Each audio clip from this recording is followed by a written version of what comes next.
Coucou les loulous, j'espère que vous allez bien, moi je vais super bien. Alors je suis super contente de vous retrouver dans une nouvelle vidéo. On va aborder un sujet assez délicat, hein, mais qui me passionne, vraiment qui me passionne et j'aimerais partager mon opinion, partager hein, des choses sur ce sujet-là avec vous.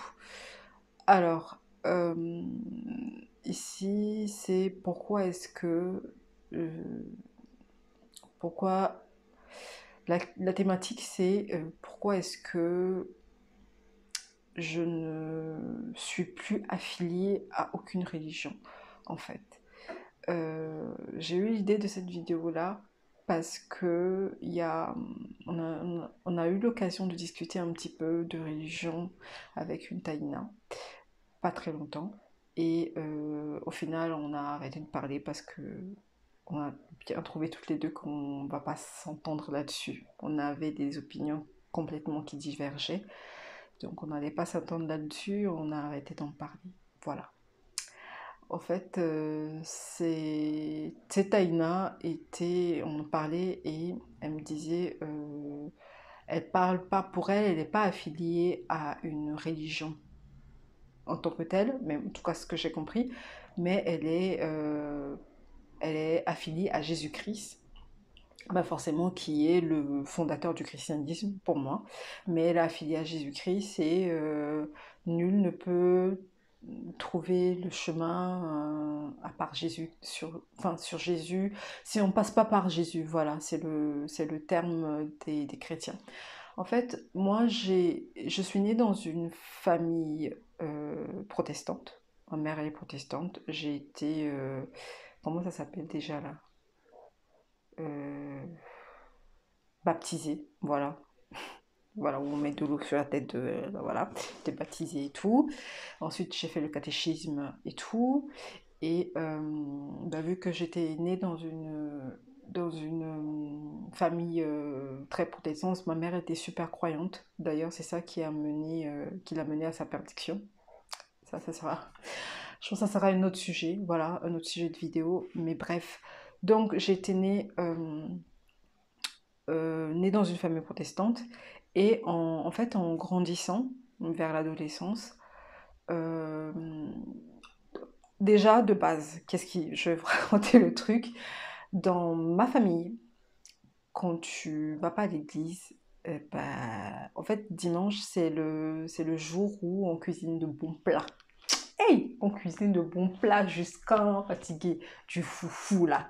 J'adore. En fait, des plats, voilà, des super plats quoi, qu'on n'a pas l'habitude de manger la semaine. Et quand tu vas pas à l'église le dimanche, eh ben, pour bouffer, c'est un peu compliqué.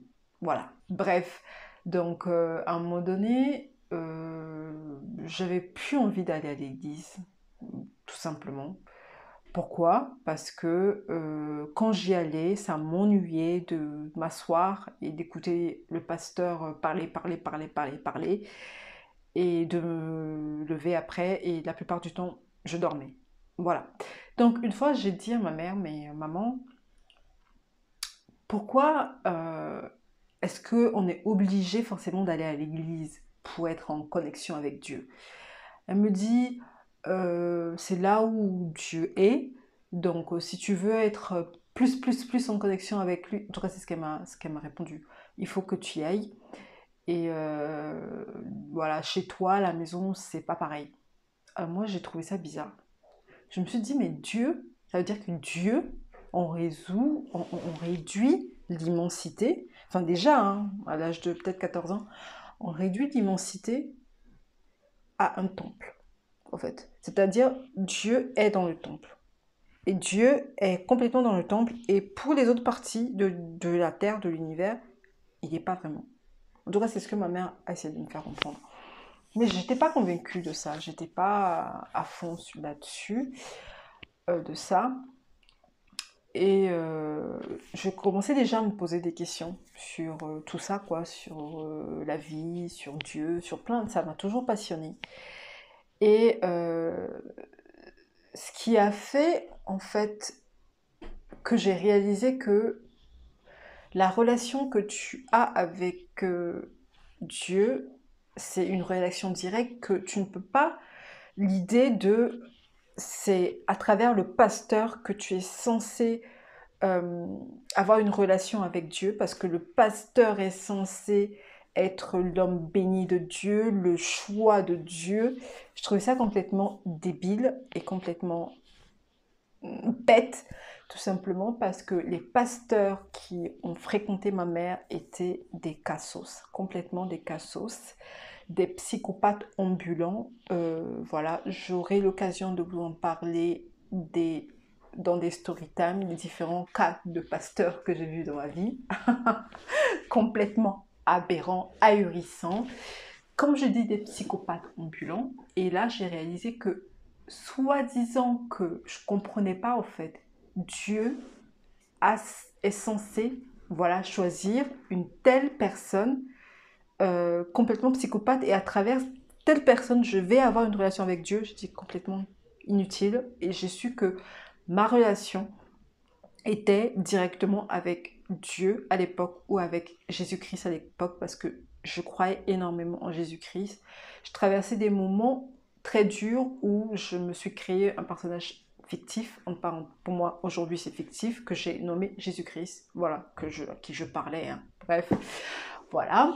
Mais j'ai su que déjà à ce moment-là, que personne ne peut me guider euh, avec ce que c'est que Dieu, enfin Dieu à l'époque, Dieu que j'imaginais dans les cieux et que c'était le papa de tout le monde. Bref, vous avez compris, c'est pas plus le cas aujourd'hui.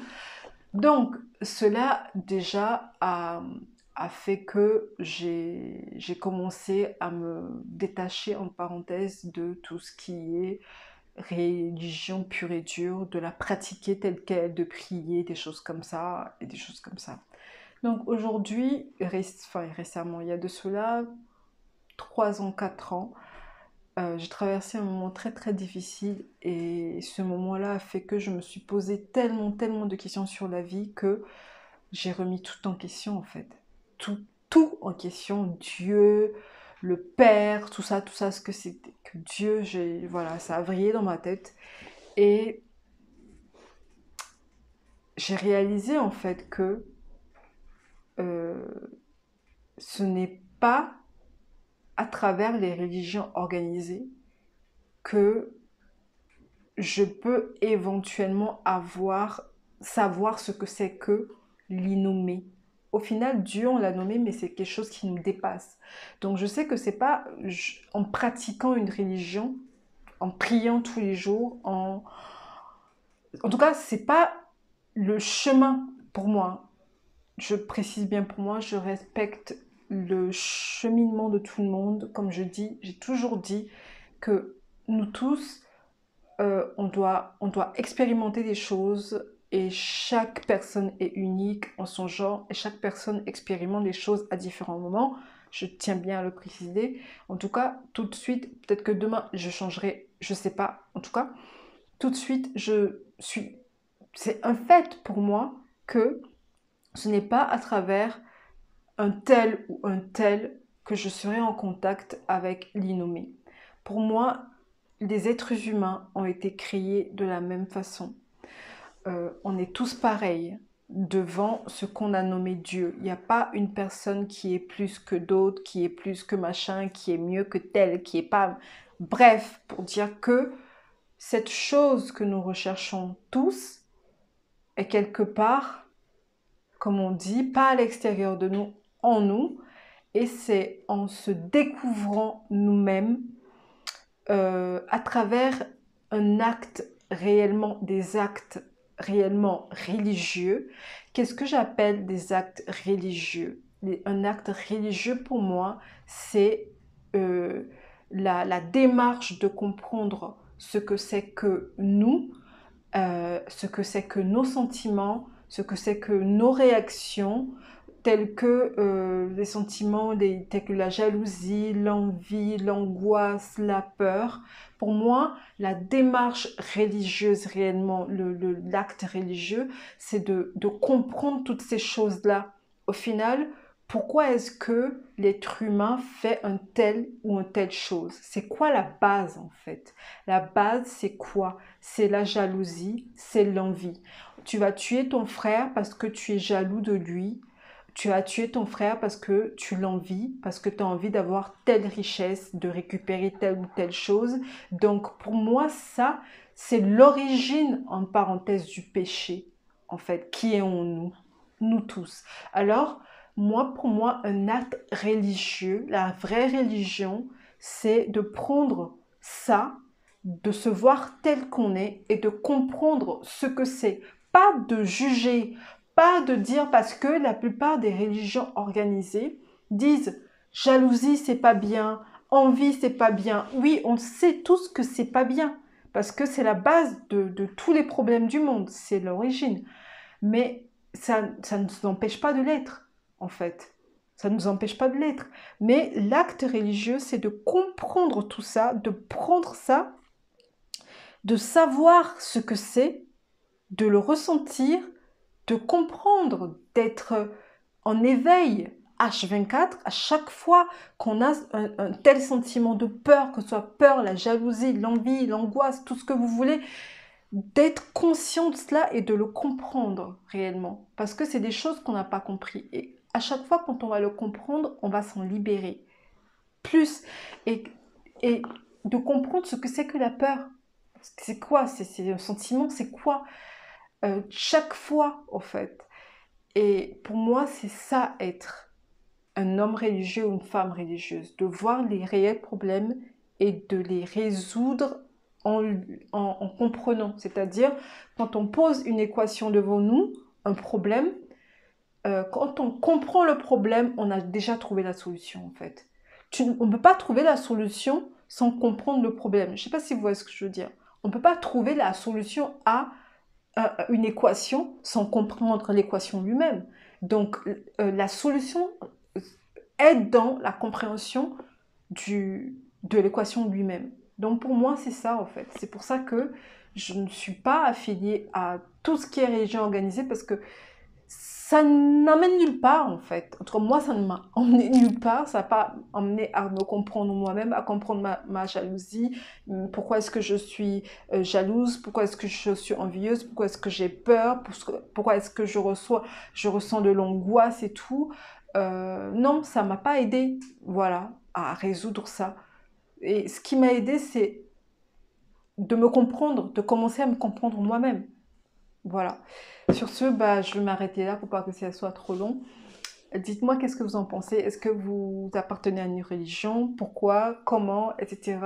Et en quoi est-ce que ça vous a aidé? Est-ce que vous n'appartenez pas à une religion? Pourquoi? Est-ce que comment? Etc. Sur ce, Otep, à très vite.